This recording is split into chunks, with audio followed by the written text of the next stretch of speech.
So why are we here? We're doing an agency one-on-one panel today, and I'm very excited for this conversation because, as you know, we live in the mecca of TV, film, and production. And so we have tons of resources and panels and conversations about that world, but very little about what agencies do. And they actually play a huge part in the media that we consume on a daily basis. And there's so many career paths available to you in the agency realm. And so I brought together a group of incredible, phenomenal people that work in various realms of agency here to talk to you about what agencies do, how can you prepare for a career in an agency, what careers are involved, and et cetera. So I'm really, really excited for this conversation. And before I have them introduce themselves, I just want to note that we will have a Q&A at the end. I will have you private message me directly your questions, and I will ask them for you. So I'll let you know when the floor is open for questions. But in the meantime, if you do have a question, which I know you will, just jot it down. And then when we open up the floor at the end, you can private message me. Okay. So without further ado, I do want to kick it over to our panelists and have them introduce themselves, just their name, their company, their role, and what they do. I can start. Hi, everyone. I'm Heidi Espejo. I work at Saatchi Saatchi. We're a creative advertising agency here in Los Angeles. And I am the director of talent operations.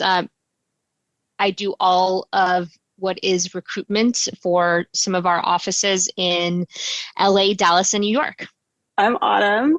I am head of production at Quality Meets Creative, which is a fully remote advertising agency. I happen to be based in Los Angeles, but we're all over the US. We don't have a brick and mortar office. It's enabled us to tap into talent anywhere, which has been awesome. And I lead the production department. So I manage producers, editors, a team of people that get things done and make commercials and the ads that you see on all the different channels. Hi, my name is Jessica Ransom. I am the executive producer of the Gig Media, and I am also an agency producer at Deutsch, based in LA. And Deutsch is an advertising agency. Hi, my name is Celine. I'm the co-founder of NinetyEight, which is a Gen Z agency.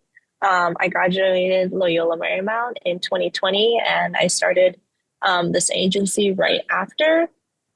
We mainly work in the social space, so less of TV and like billboard-esque type things and more of TikToks, Instagram, Reels, influencer management. Yeah, and we are also fully remote, 3 time zones and counting.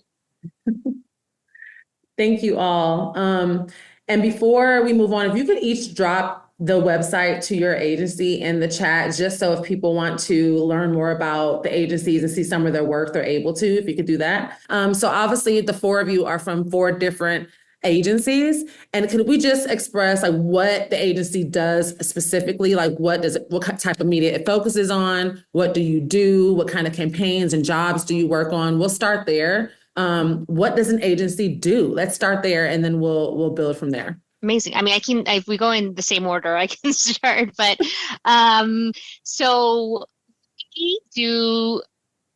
we're a very traditional creative advertising agency. We've been around for over 50 years. So we still do what we call 360 campaigns. And so our biggest client here in the US is Toyota North America.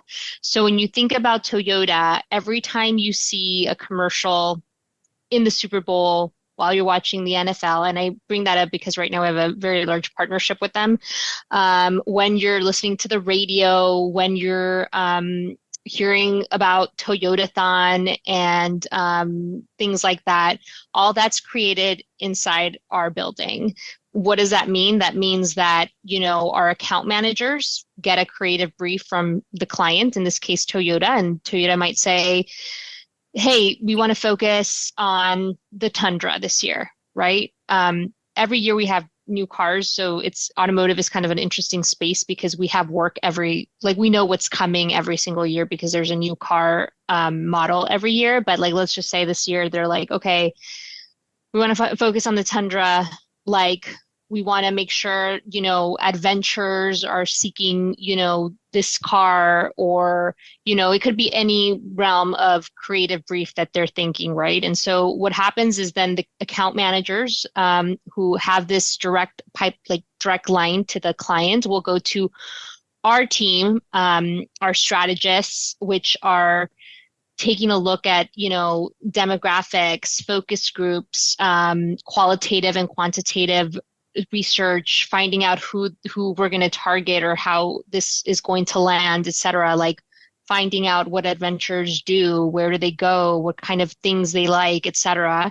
And then our creative team absorbs all those insights.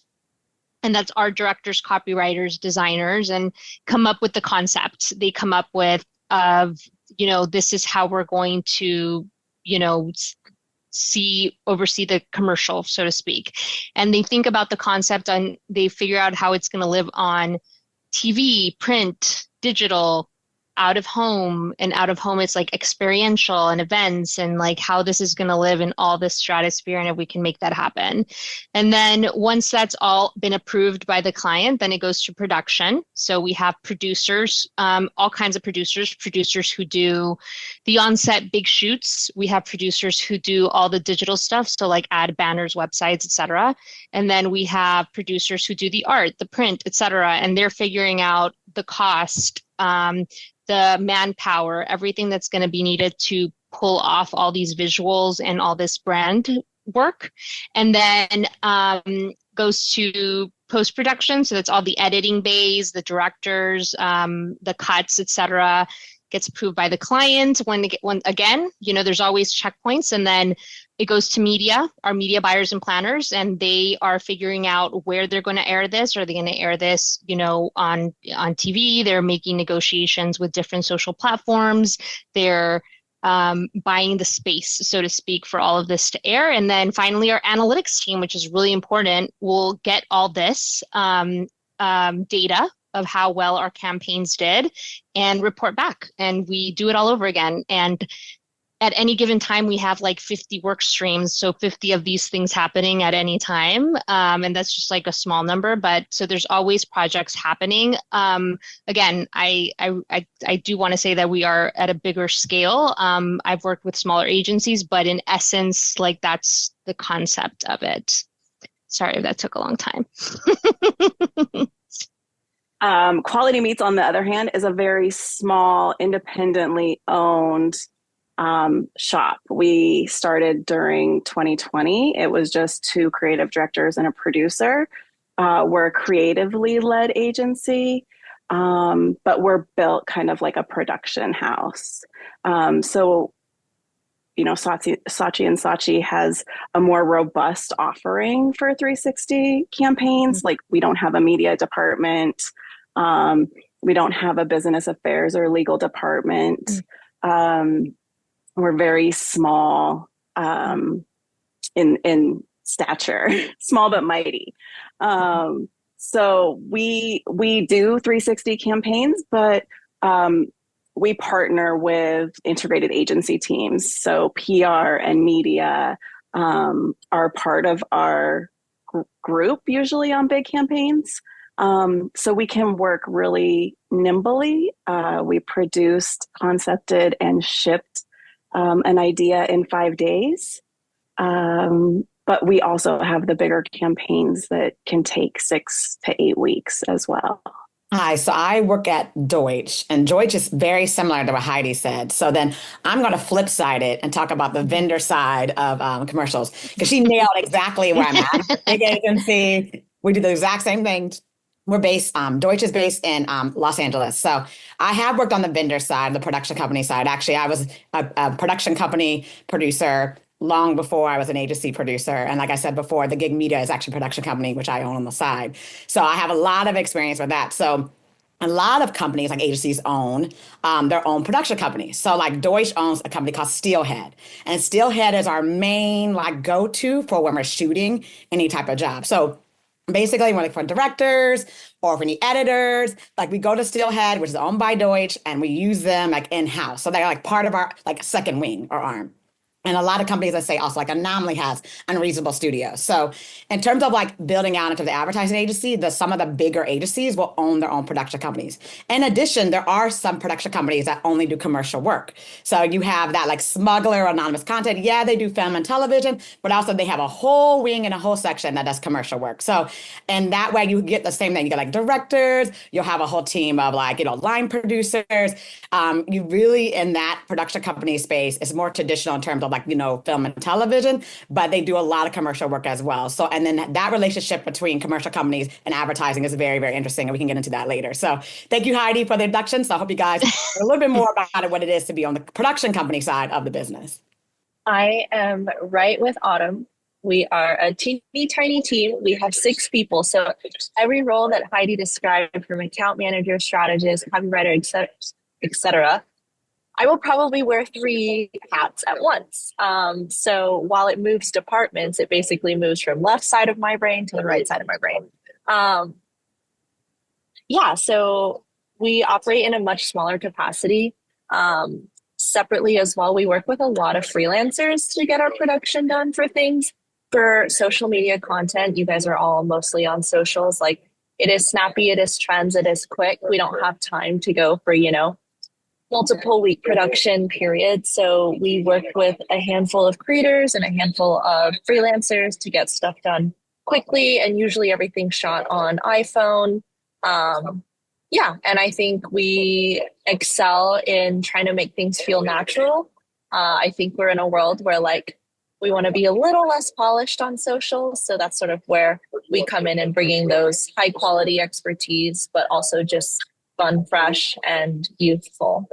So thank you all for describing that. And I think it's important to note that that's why I wanted the group to be diverse in thought industry, obviously race, ethnicity, gender, et cetera. But I think it's important as you start to think about your career, work environment and culture matter. We don't hear enough about it, but corporate entertainment is much different than, say, an indie, smaller, company. Not saying one is better than the other. It just really depends on what you're looking for in your career and what type of environment you thrive best in. But as you're thinking about what type of career you want to get into, also consider the work culture and the size and the environment. There are some people that prefer larger global companies, but there's some people who work better in maybe a smaller office. So I just wanted to throw that out there, but they all do great work. It just really depends on what you're particularly looking for and what environments you thrive best in.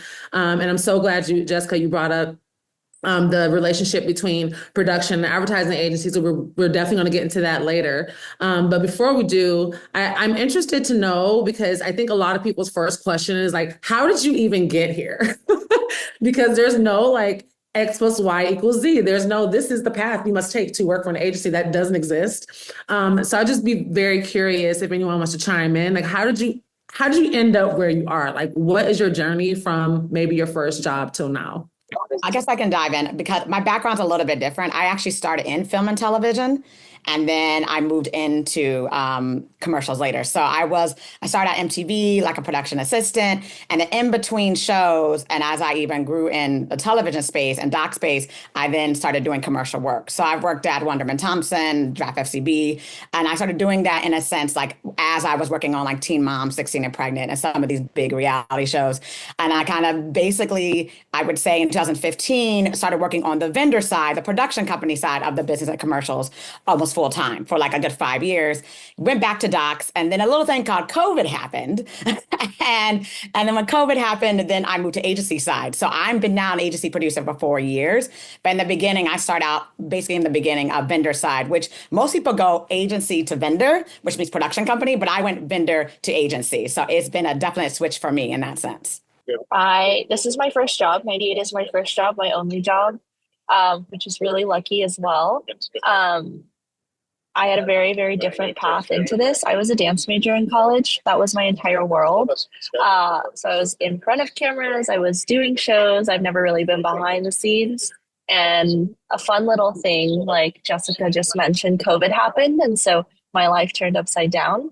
And I feel like one of the best things about advertising and marketing as a whole is the point of entry is really straightforward in the sense of for me at least, I was I'm watching stuff online. all these things that brands are putting out, I don't feel like a resonant to it. I don't feel connected to it.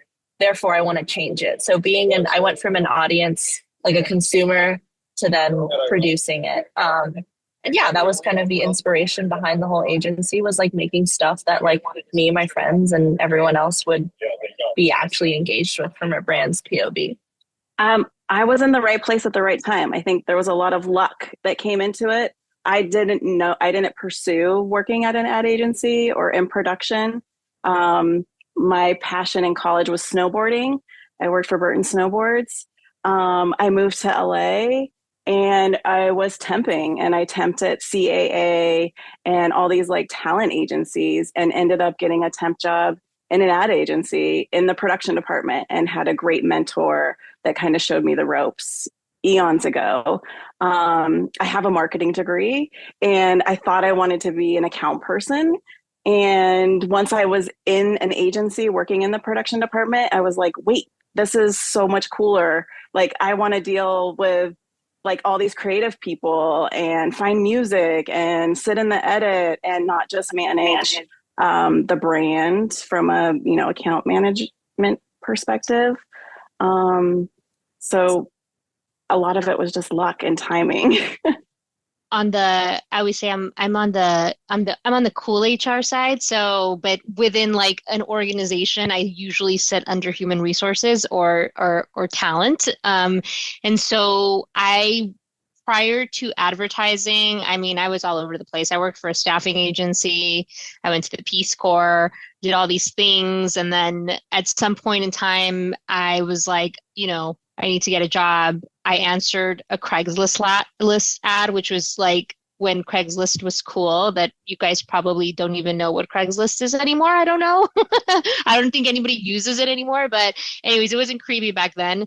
And then, I showed up, and it was an advertising agency, and I found it so welcoming. Like, everybody was so eager to tell me what they did, like how passionate they were. I know this sounds like a cliche word, but how passionate they were about like having their ideas like shown to the world, about like just the crafts in this case. So that rubs off on you. I think that like excitement and youthfulness. And I was like, if I'm going to recruit for anything, like this is great. Like talking to people who like really love it. And I think it also opened up my eyes to like, had I known that this world existed back in the day, like I feel like maybe I would have like gone into it.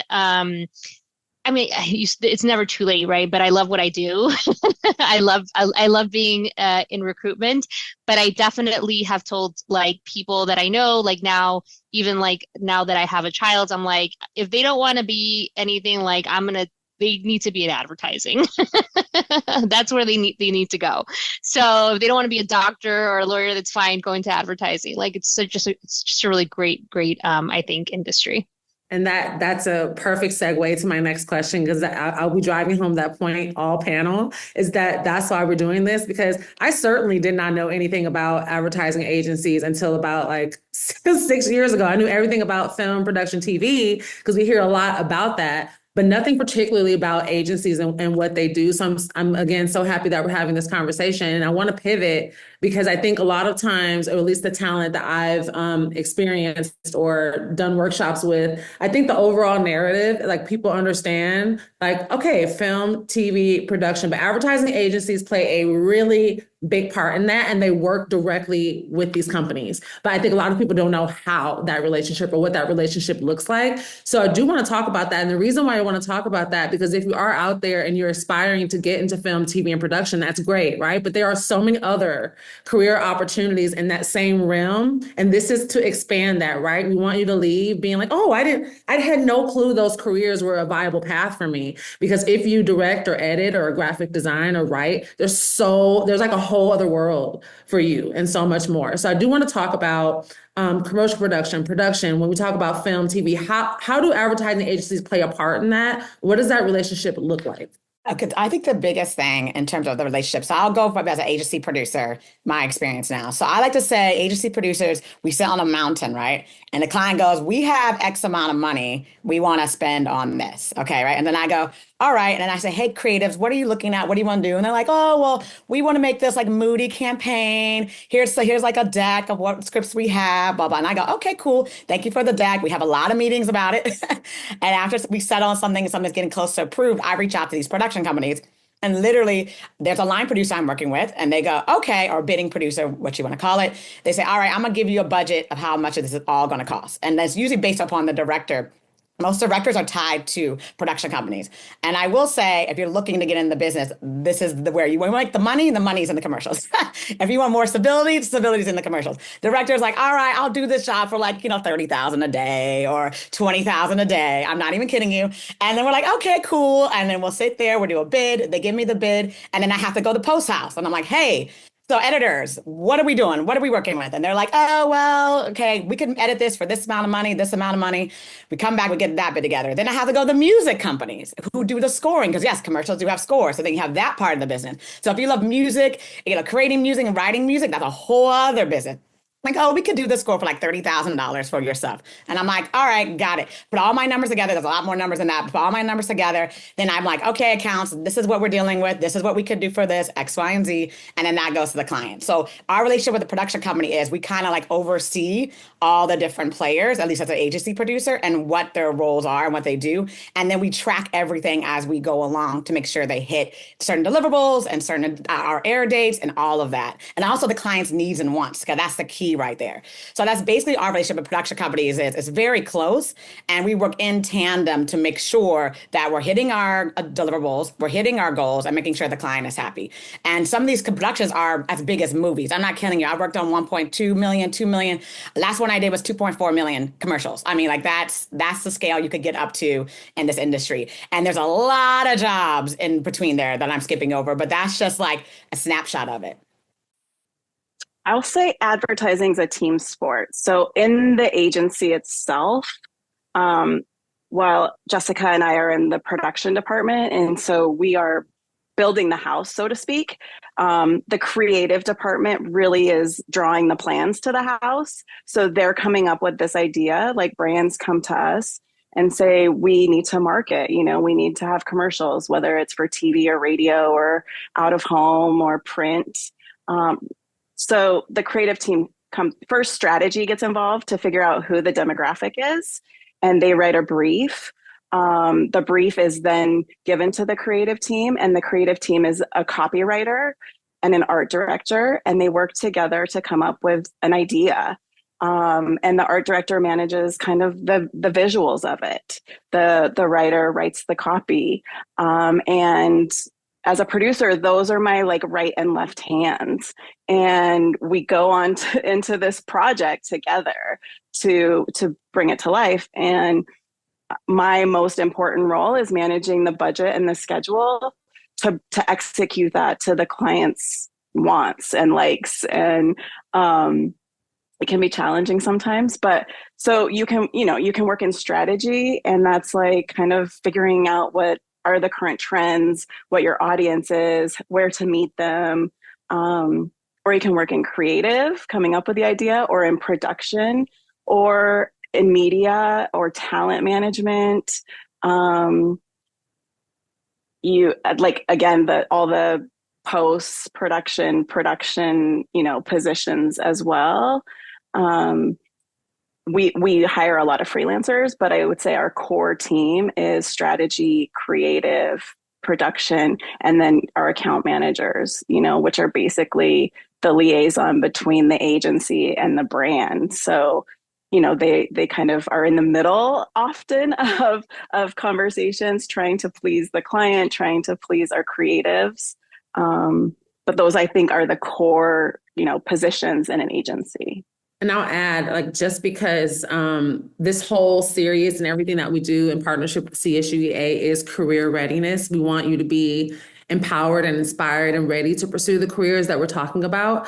And so to that point, I'm glad you brought up freelancing, because this is a freelance world in this industry, okay? Like on the production and advertising side. And so maybe you don't want a traditional 9-to-5 freelance or permalance, as some would say. It's also a great alternative to that. And some people love freelancing and permalancing, and some people love the 9-to-5. Again, you have to really think about what you want to do, where you want to do it, and in what format. Just giving you some things to start to think about as well. So to that point, I want to talk about the different roles, because again, if you have been exposed to this world, or if you haven't had a lot of education around agencies and what they do, it's very difficult to know what roles to even consider, or what they do. And I know there's tons and tons of roles. So here I want to focus on more entry level. If you are a recent grad, or you are in school and you're just thinking about what roles should I be looking at or learning more about, what would that entail? And what would those be, and what would they do? I know it's like a 3-part loaded question, but if I were a student or a recent grad and I was thinking about a career in advertising, what types of roles are generally good for entry level or entry point? We typically will have like coordinator level roles, and if not, like assistant or junior that we label them. A lot of times I think, what I tell people too once they're out of college, that this is, for us, these roles are kind of for you to kind of get your feet wet, to come in. The expectations are not that you will know everything, right? The expectation is that we see your interest in learning, that we see your, I don't want to call it, at that moment, maybe you're not passionate about advertising just yet, but like just your general like curiosity, I would say is a better word. Like that's what we're trying to drive, because I think that, when you're curious about like what this person does, what this other person does, how the agency works, that takes you far. So I think coming into a role like that really exposes you. And I think it also gives you the opportunity to kind of see all other aspects of it. So if like, let's say you start, I'm just throwing this out there, like as an account coordinator, helping the account management team, but you're also interacting with like production and creative, and creative is a little bit different, but like, just different components of and then you can find out what the necessary steps are to be on that side. For example, like we're very pro like moving people internally and giving people the opportunity. But I think the entry level roles that you should be looking for typically start with those 3 words. They're either coordinator, associate, or assistant, or junior. I was just going to echo that, because I was an intern in like 2018, 2019 era, and I had 3 total internships, and they were in 3 different departments. I interned in the account department, media, and strategy, solely because I was like, what the heck, let's just try things. I think as a college student, that's the best time to try anything. Like there is no, like you don't have to feel any regret for just being like, oh, I tried it for a semester and I don't know if I like it, or I really like it, but maybe there's something else for me. I think once we get into like future adulthood and you make these changes, those take a little bit more thought. So I would suggest just trying a bunch of things. Exactly. No regrets. And I would just say as a whole, like looking into account type entry level is honestly a really great place to start, just because you have touch points and see how a ton of different things work. I think that's where I started to understand the industry a little bit better, and like drew my own little advertising family tree charts and how everything connects. I can only talk about it from the producer perspective, but you usually start as a production assistant, then your coordinator, then your associate producer, junior producer, senior producer, executive. Like that's like literally kind of the track for producers in our industry. And how like I started, it was even, like I was picking up garbage and getting coffees for executive producers on set. And then it kind of went up from there, made those connections, then started working more in-house as a freelancer, and then kind of was building from there. I actually got my start, I said it before, in New York City. I just recently made the move to LA. So, but that's the track like of the producer world in terms of advertising. I will say, to pony off of what Celine was saying, I've seen producers come in from other departments personally, like they were working in strategy or in account, and were like, I want to be a producer, and we're able to shift over. So I think internships are also a great way to get your foot in the door, whether it's a production company or an ad agency. And then as a PA, definitely in the film and television world, that's kind of the entry point. No, thank you so much. And I'm just curious for my own selfish reasons because I love asking people what their favorite job or campaign is that they've worked on or that has come through their agency, just to give people an idea of the types of jobs that they work on. So if you can think of like, this is a really cool project and I want to talk about it, like very briefly, if you could share that, that would be great, just to give attendees an idea of what kind of work you do. And you can see this on the site as well, more work. And it's funny because what I'm going to say has had no TV spot. It was not a TV spot. It was just like a well, not even grassroots, but like just like guerrilla warfare type of campaign. But the reason I wanted to work at Saatchi and Saatchi was because, and again, I don't know if anybody remembers this, but there was a Toyota Tacoma that pulled the shuttle, the space shuttle across the streets of LA, that everybody was like taking pictures and everybody was doing it. And I was like, I want to work for the agency that someone thought of that and somehow executed it, right? Because it had to have gone through so many people, so many layers. I mean, I can't even imagine, because imagine if the Tacoma just didn't make it, like that was going to be horrible for like Toyota, right? Like they took a risk too, and they don't take a lot of risks. So I just always, that's my favorite campaign. We've done a lot of cool stuff with like Paralympic folks for the Global Olympics and stuff like that. But that still, I think, is like, our motto at our agency is nothing is impossible. And I think that's probably the best like thing of that. So that was my favorite execution of Saatchi. Hands down a great one. Picking my favorite is like picking my favorite child. I feel like it's so hard to choose because all the projects have good and bad things. You know, it's like you can have a huge budget and it doesn't turn out the way you want, or you can have no budget and it's great. I will say, you know, in the past, something that everyone's probably familiar with, when I was at Deutsch years and years and years ago, we worked on Mini Darth with Volkswagen, and it was like set the precedent to release commercials early for Super Bowl. It was a very big high for the agency. At Quality Meats, I will say I've had fun on all of them. One of my favorites is Wiener Circle, which is a local Chicago area hot dog stand.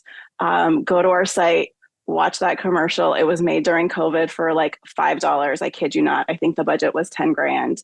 And it was just super fun because we were making it for Wiener Circle, which is they're shock and awe. If you've never been there, I highly recommend it. I also really enjoyed working on the Huggies Baby Butts campaign because it pushed me as a producer to do something that I'd never done, which was publish a children's book, an illustrated children's book as part of the campaign. So we did a TV ad, we did out of home and print, but we also did like a takeaway activation, we call them, brand acts. And we hired 26 illustrators to illustrate a letter of the alphabet.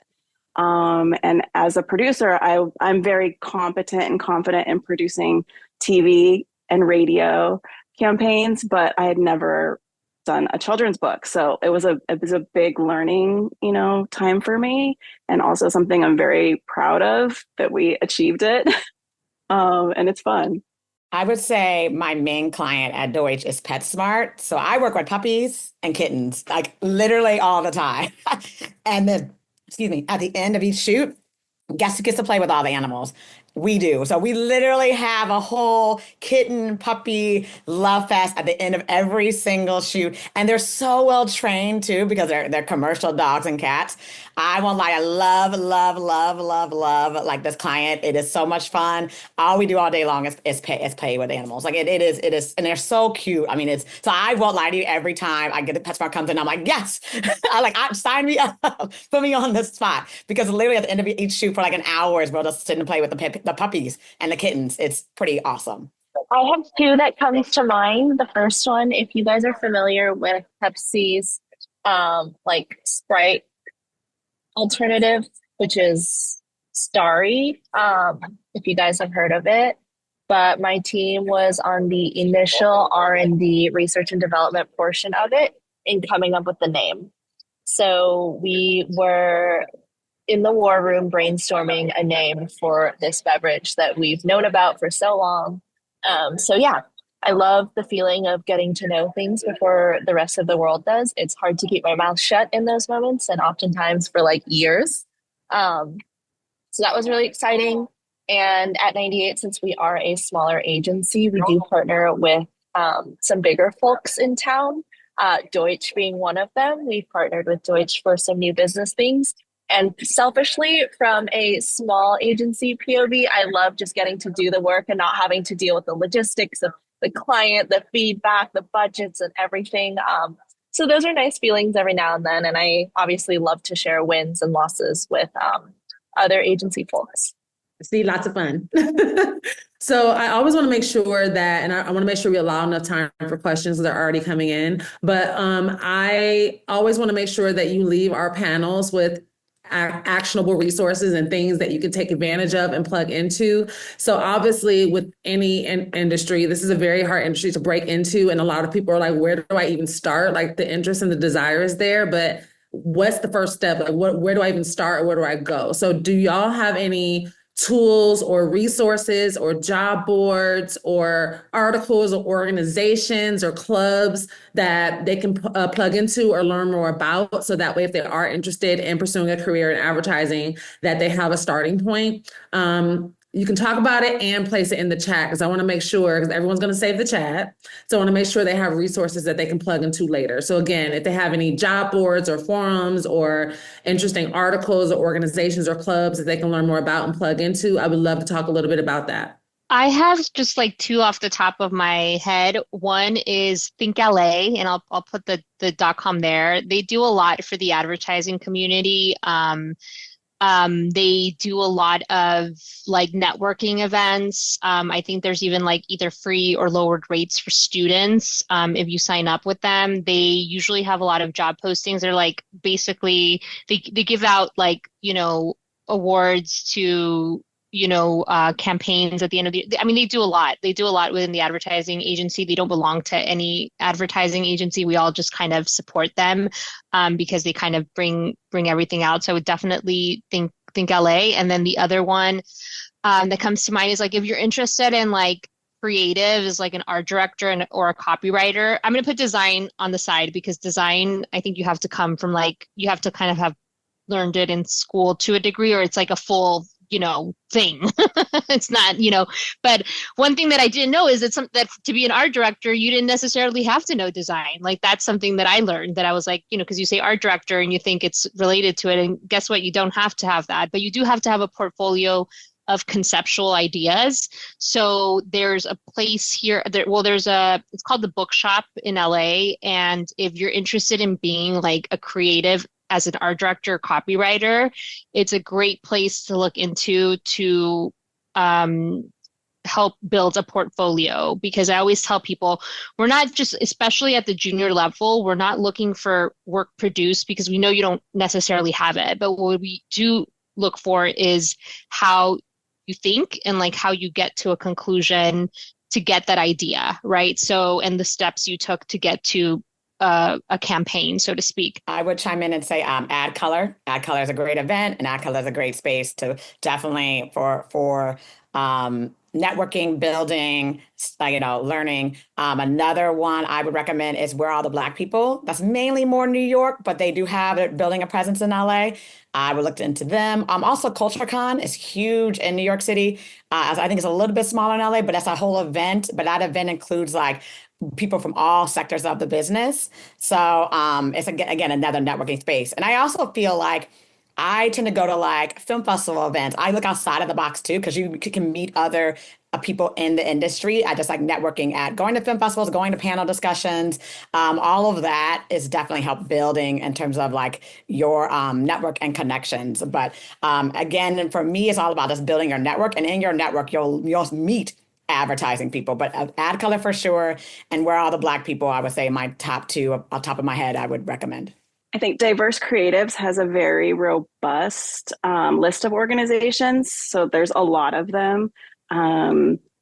Jessica mentioned several of them, but they have educational training, internship and mentorship and staffing resources listed. So I dropped that in the chat. There's also the 4As, which is the American Advertising.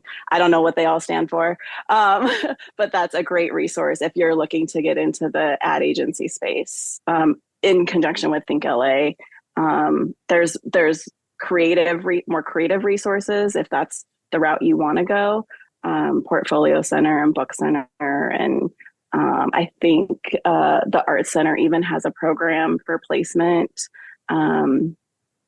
But yeah, there's not a lack of resources out there. You just have to dig. And I would say if you're interested in production or advertising agencies in your area, just like research them and go on their job boards and their websites and, hit up their recruiters and just knock on the door. Echo everything. The last thing I would add is your alumni. When I started 98 and was like, how do I get clients? How do I know what to do? I am so lost. LMU alumni were really, really great to talk to. So find people maybe in the industries and companies you want to work for. And yeah, see if there's any alumni. I feel like people are more willing to help than you think. Really quick, I just want to stress, we're going to move on to Q&A now because I do have a lot of questions and I want to make sure I get through as many as possible. If you have questions, please private message me. If you don't private message me, I won't ask it. When we talk about career prep, I was just thinking, because I know it's a little different with certain roles on the advertising agency side as far as portfolios. So when you are applying for a job, an entry-level job or even a mid-level job, are portfolios usually required? Or should students and grads just be working on their resume? Or is it wise to submit both? How does that work? I think it just depends on the role. I think a lot of kids take it upon themselves, or young adults upon themselves to, do a portfolio where they've shown work they've done in college, they're real, et cetera. I don't think any of that hurts. I think it could be helpful to explore, but I would just say to make sure it's very polished in the degree that, that you have somebody else see it and, you're cutting out any misspell words or anything like that, and that it's tip-top shape and it works.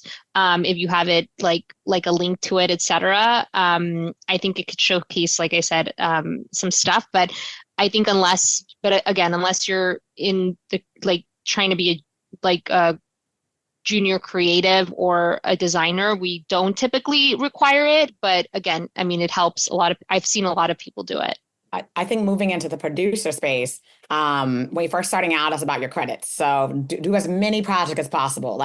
Where your friends are shooting something, jump on that. You know what I mean? Build your credits up as a producer. When you finally got the credits up, you do need a website. If you're trying to be a line producer, let's say for commercials, a website is key. You know what I'm saying? I have a website. I have 2 websites now. So it's something where that's super important. Your portfolio becomes more important as you grow as a producer. But in the beginning, it's about your credits, your credits, your credits. Work on anything as possible. If you want to be a director, it's your credits, your credits, your credits. And then as you move along, then it will become, you need that website. You need that a visual portfolio. But in the beginning, just try to shoot and get out there as much as possible. I was just going to add really quickly, if you're oh my gosh, I don't know what to shoot or who to shoot, go to the drama department, go to the dance department. Someone will need something. It's a win-win. As a dancer, I was who wants to film this for me? And I got something out of it. They got something out of it.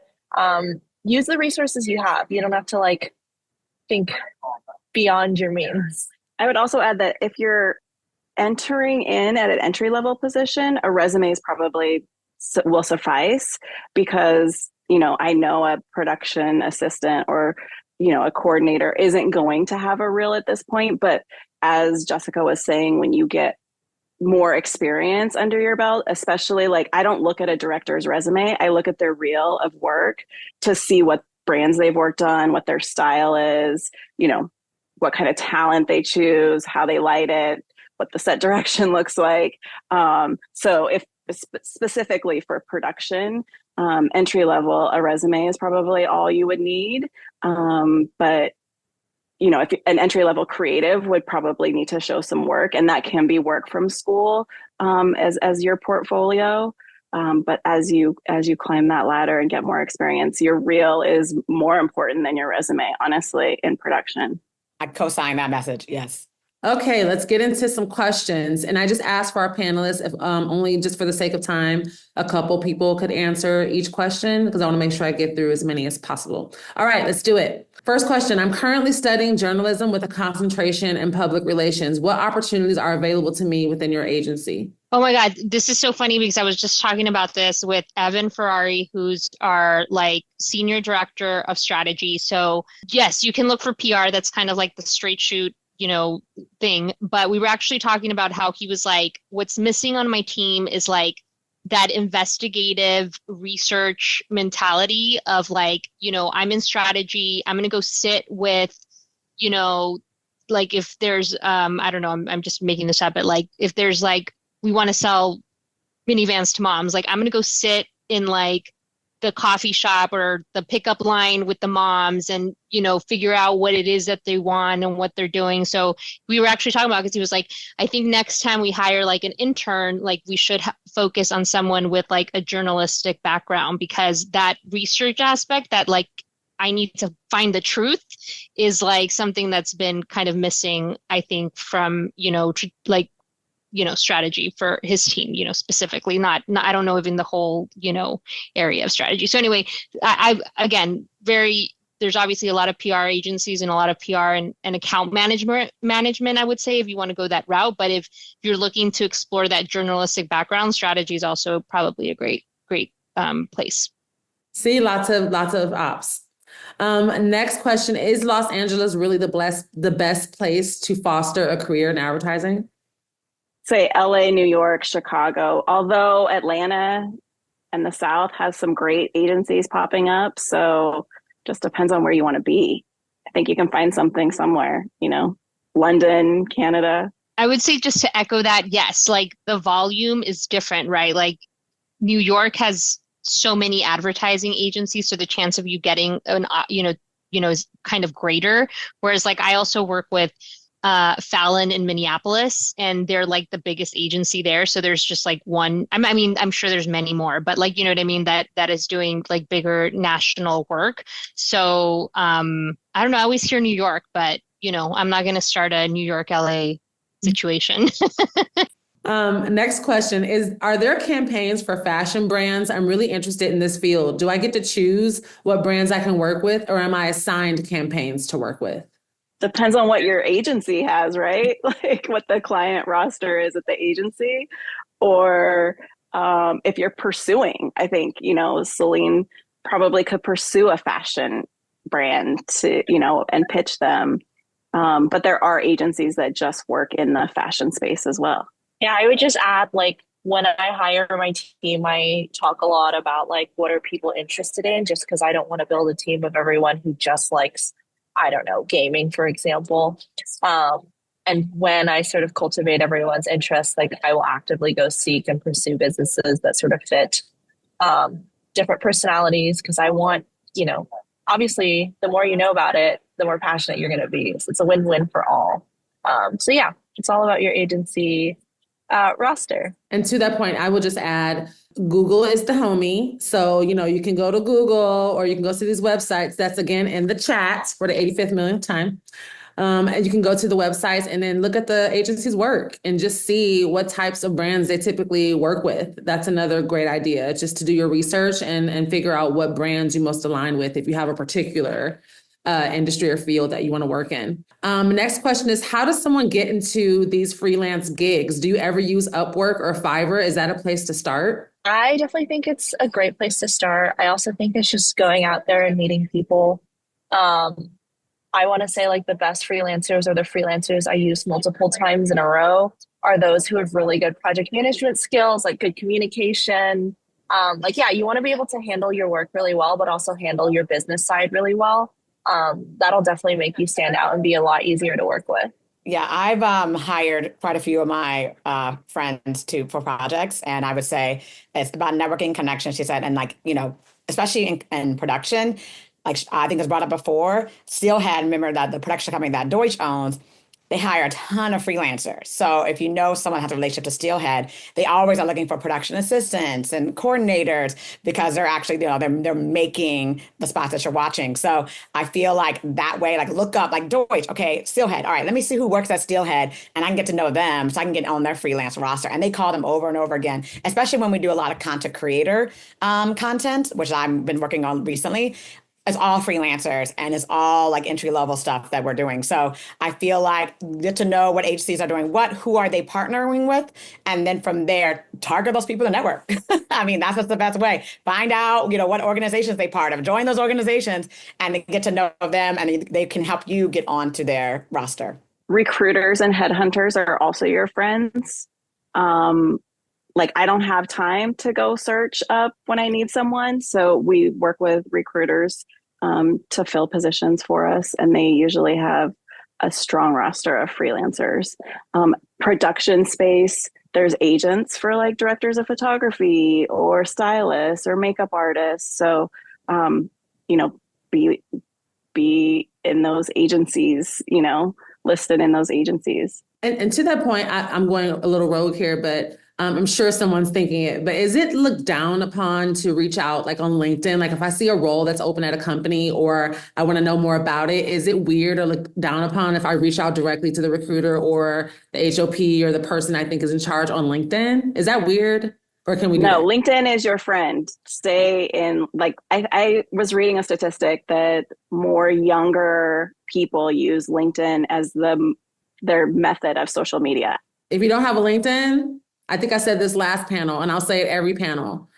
Dust your LinkedIn off and spend some time with it or create one. You're missing out on a boatload of opportunities, like not being on LinkedIn, okay? I would also piggyback and say, what I do is I follow recruiters and I follow all talent managers. And what they do is sometimes they don't post the jobs on the job board. They post it in their statuses.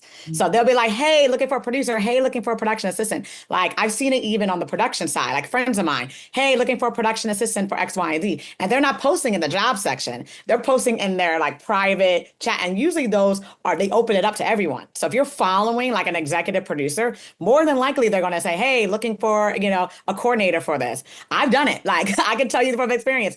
You know what I mean? Because you know why? Because when I do that, it's already a friend of a friend. I can see what connections you have. I feel safer than now because on LinkedIn, I know exactly where you're like coming from. So follow recruiters big time, follow executive producers. And I won't lie to you, they do post in their statuses, hey, looking for X, Y, and Z a lot of the time. Next question says, where do you find directors to shoot commercials? All right. So that one is, I think that's a doozy question. A lot of the times, we have reps. So there's another job we didn't really talk about yet. Is like there's basically reps, sales reps in the industry. These are people that, they have a lot of companies which are representing that are have directors. So directors, I told you, are usually tied to production companies. Some of them aren't. Some of them are freelance, and then they do like a loan out to other companies. That's a whole other discussion.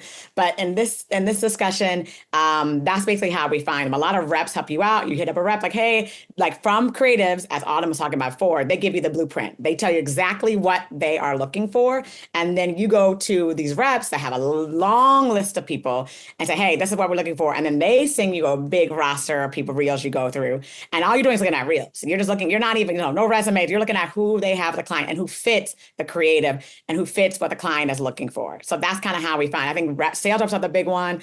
Also, just being in the industry a while, you kind of already know who the big players are. So a lot of producers already kind of have in mind who they're looking for. And also the creatives as well. So that's the biggest thing. But I will say reps, and that's a whole other career that a lot of people enjoy. That's freelance, that's commission-based, that's a hustle job.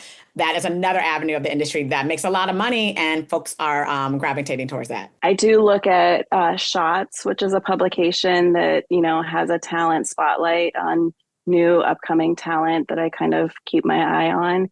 I've also looked at TikTok and Instagram to find creators that are not directors signed to a production company. Award shows. Saatchi Saatchi has a great creative showcase for up and coming talent. So there's lots of different places to find directors, especially these days. You know, when I first got into business, there was only a handful of production companies. So, you know, it was a very small market, but it has really ballooned. And I was just going to add to like that, and for anyone looking to be a film director, at least for me, like I came to find that some of my favorite film directors started in advertising, like started, shooting commercials and stuff like that. So it's definitely, a way to maybe get some apprenticeship and stuff like that. I was just going to add, there's also the Commercial Directors Diversity Program that you guys should really check out. And that's and they have a program on every year, award ceremony. And I found a lot of directors that way as well. So I just put that in the chat for people to check that out. Thank you so much. Lots of resources for you guys. We have a couple more questions.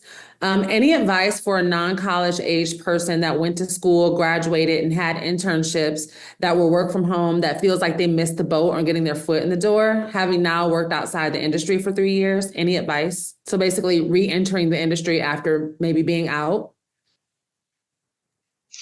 I think the best way is to just dive back in, like start networking, start reaching out to, as somebody said, maybe people you worked with in the past. Try to make sure you're up to date, maybe in like what is happening in the industry right now. But I would just say to dive in. I don't think there's an easy way. I think that most of the time that we've hired someone in that's returning is usually because we've had a conversation with them. And so if you're just applying to roles online, it's hard to like get that human interaction. So I think if you network, if you're talking to recruiters, if you're reaching out to people on LinkedIn, just telling them, hey, like I'm reentering, I'm trying to, I think that you'll find a lot, like a community that can help, but definitely start just, dipping your toes back in to that for sure. Having conversations, building relationships, being proactive on LinkedIn, those are all great starting points. It's not impossible. And if you've been following me, I'm like the networking ambassador, like network. That doesn't always mean going to mixers and events. Networking can reach out to somebody on LinkedIn or collaborating, like there's or social media even. So I just want to stress that point. And thank you, Heidi. Last question. If you don't have an internship and you're looking for a job out of college, what should you do to set yourself apart or gain experience? So I actually went to film school. I didn't go to the traditional four-year college. I did some college for a couple of years, and I went to film school. And then from film school, they placed me in New York City at MTV, and that's kind of how I started. So I didn't have the typical background in terms of like going to four-year college, graduating, after that getting the internship and going. So I had to start out. My first job was like a night job, 7 p.m. to 7 a.m. in quality control. Then from there, like literally just watching TV overnight for 12 hours. Then from there, I was a PA. I just basically like hustled and network. I think that's a big thing. Like I took it because I don't have a traditional background. When I met someone, I got contacts with them, and I worked for free for a long time, and I used to cocktail waitress on the side. I did that for 2 years, and then finally got another job, and then I had 3 production jobs I was doing, a PA over here. So I just feel like it just is like the hustle mentality. I don't think you need the traditional background as much as anyone, like the lucky internship. I always wanted that. I wish I had that, but I never did. So I just think like what we talked about before, being proactive, work on all types of stuff. And now, especially with TikTok, you can really do a lot of stuff now with friends, and I can get your name out there. Yeah, I think like it's just building like using the resources you have to make things. And also when you reach out to people to network and stuff, like have a purpose in reaching out. Like, I'd want to chat with you about X. I get a lot of things in my inbox about like, hi, I just want to like, can we talk? And it's like, I don't know what you want to talk about. So yeah, every action you do to like, push yourself forward, like think through it. What is it you want to achieve? Like, what is the relationship you want to build? I think people are so willing to help.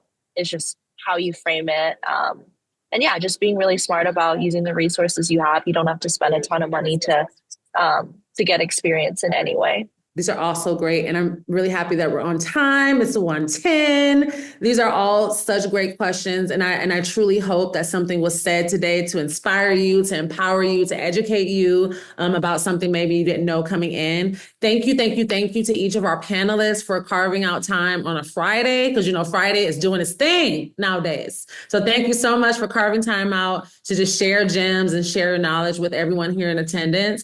And just thank you to our attendees for investing in your craft and your future and your skill set and wanting to learn more. So thank you so much for being here. Like I said in the beginning, we do lots of events like these on a monthly basis. Our next event is December 6th. Friday, December 6th at noon is our next event, and it'll be focused on interviewing, recruitment, resumes, all the things. So you want to be there. Follow the CSUEA and pipelines to stay engaged and up to date on that date and then future programming. But thank you so much for everyone for being here. Have a great weekend, and just thank you. Stay tuned for more events and save the chat.